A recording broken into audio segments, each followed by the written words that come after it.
I want to say it like it is. Don't take Tylenol. Don't take it. If you just can't, I mean, it's fight like hell not to take it. There may be a point where you have to, and that you have to work out with yourself. So don't take Tylenol. You know, we're all trying to understand autism. We're trying to find the causes. We're trying to find treatments.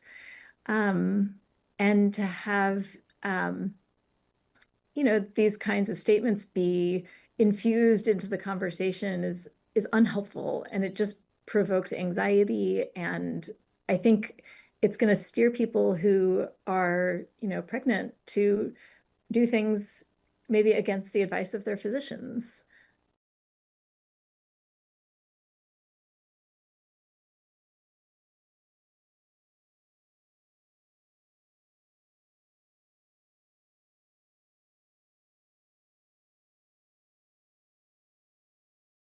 I would say we have strong evidence that acetaminophen is not causing autism.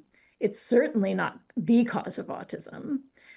And so to make that sort of statement that nobody should take Tylenol takes away the individualized nature of how we practice medicine and how these medicines are prescribed for families, for the people that they're prescribed for, both during pregnancy and for children. You have also identified an exciting therapy that may benefit large numbers of children who suffer from autism. Peer-reviewed literature has documented that up to 60% of folate-deficient children with ASD can have improved verbal communications if given leucovorin. A couple of months ago, many of us in the autism clinical realm, we were approached by our patients. Everybody was talking about leucovorin. It had sort of gone around on social media, and so every patient was asking about this.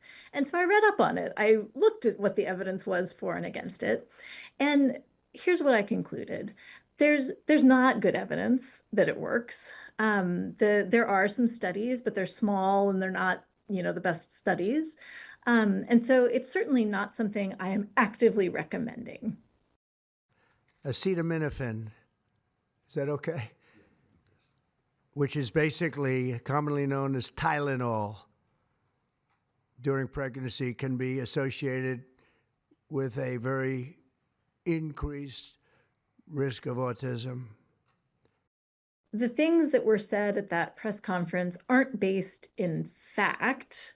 And so pediatricians are going to be, they're going to feel like they're on the defensive, having to defend practice that is based on solid evidence and we have decades of experience with.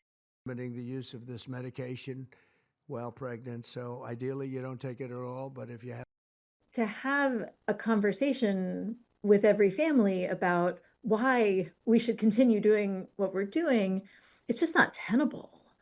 Pediatricians aren't going to be able to have that conversation with every family. And so what I'm worried about is that families are just going to say, well, my pediatrician doesn't have time to talk to me about that, so I guess I'll just go with what this, non-doctor said on the internet. HHS will launch a nationwide public service campaign to inform families and protect public health.